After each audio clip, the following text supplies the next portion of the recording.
Hello everyone, today we're doing a debate for the last day of school to help us prepare for World Scholars, and the motion is that children should be banned from eating junk food.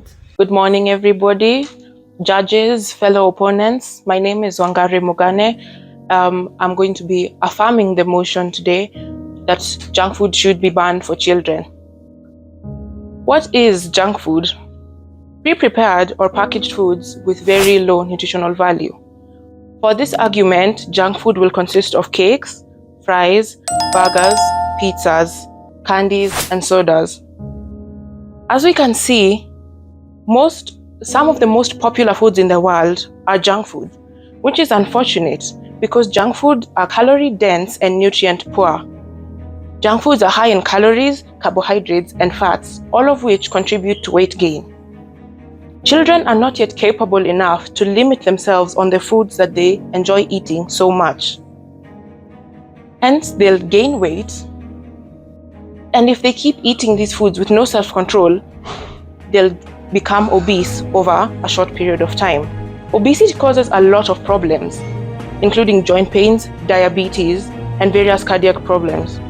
It is predicted that half of the people in Britain will be obese by the year 2050. In another country, the United States of America, 19.7 of adolescents and children, 17 million individuals have obesity. If we do not take the initiative to ban the root cause of this, which is junk food, where will those numbers be in, say, 10 years? That is why I believe that junk food should in fact be banned for children. Thank you. Good morning, pristine judges, guests, and my fellow opponents. My name is Muthoni and Munene. I am on the opposing side of this debate, and today I will be strongly opposing the motion that states children should be banned from junk foods. Firstly, junk food is affordable. Junk food is significantly cheaper than healthier foods. Research proves that junk foods are about 50% less expensive than healthier foods. This shows that junk food is a suitable alternative for children in less fortunate households. What would we expect them to do if their parents cannot afford healthier foods? Starve? Or watch their parents have to tirelessly work themselves to make barely enough money to afford those foods? This is not a long-term solution, because what about the people that work minimum wage? Minimum wage workers make about $15,000 yearly in the US, while to eat healthy every day for a year would cost from $12,000 to $14,000 USDs per person. You cannot expect someone to spend almost all of their salary in food. Furthermore, research states that only high-class families and higher can afford to keep up with a fully healthy diet. This proves that less fortunate families most of the times cannot afford to keep up with this very expensive diet. Should we have to empty our pockets just to afford food? So if we do ban children from junk food, some may end up having to starve because of this forced diet. It could give the child trauma, which would later affect their everyday lifestyle. This is why I strongly believe that children should not be banned from junk food. Thank you. I think we've all heard the argument that junk food and fast food are much cheaper than healthy food. Therefore, many people are better off eating junk food because of their financial state. But does healthy really have to equal expensive? No. Many people believe that you have to spend lots of money to eat healthy. That, however, doesn't have to be the case. On the contrary, the cost of not so healthy eating of fast food and convenience meals and snacks can stock up very quickly and become very expensive over time. An example, a family of four, for them to buy a family meal at the most popular fast food place in America, McDonald's, that would cost them $43 US. That meal would only satisfy them for a few hours. $43 US into Kenya shillings is 5,633. Using that money, a family in Kenya can buy groceries to feed those same four mouths for up to a week, if not more, if planned correctly. Will eliminating fast food completely stop the eventual weight gain that comes with age?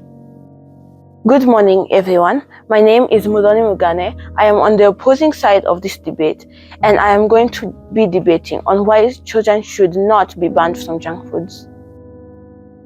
Firstly, eating comfort food can help improve mental and emotional health. According to Beyond Best Personal Training, eating comfort food can improve mental and emotional health. It is proven that foods high in carbs and sugar increase levels of serotonin, a brain chemical that elevates mood. Furthermore, the brain has a reward system that hardwires us to want to engage in behaviors that we find pleasurable, like eating tasty foods. When we eat junk food, the reward circuits within our brain activate and release the chemical dopamine. This is why people have started feeling happier after eating junk foods.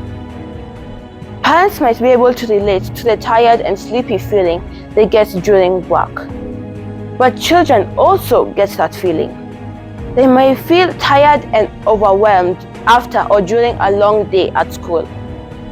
So why should we deprive children from the extra energy boost they might need throughout the day?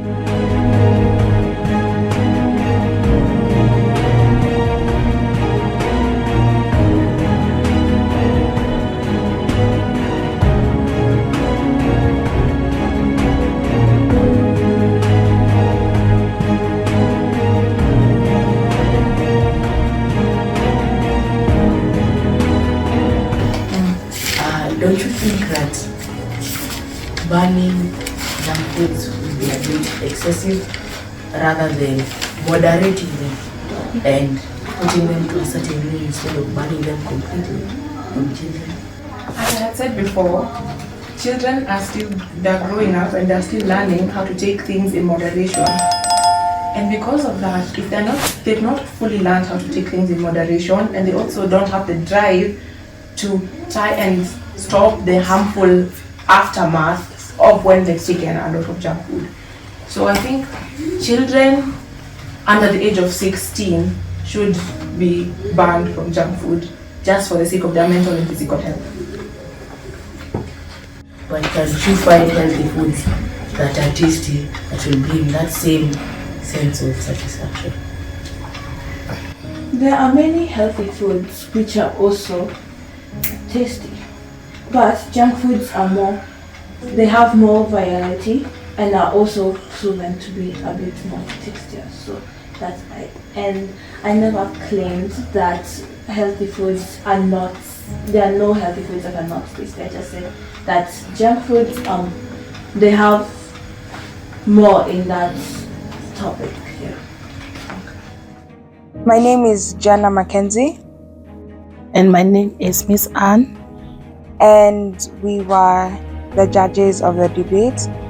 We had several categories that we were using to judge. And firstly was organization and the planning of points.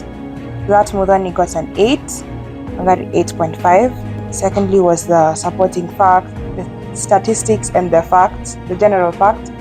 Muthoni had 7.5 and Wangari had an 8. In terms of persuasiveness, Muthoni had a 9, Wangari had a 7. Presentation of skills, there were subcategories. The number 1 was confidence, Muthoni had an 8, Wangari a 7. Audience involvement, both of you had an 8. In terms of fluent, Muthoni had a 6.5, Wangari an 8. Relevant and focus on audience, Muthoni had a 6.5 and Wangari had an 8. Defense, counterattack, response, Muthoni had a 5, Wangari a 9. Timing, management, both of you had a 5. Introduction, Muthoni had a 9, Wangari a 7. Communication skills, Muthoni 6.5, Wangari a 7. And conclusion, both of you had a 7.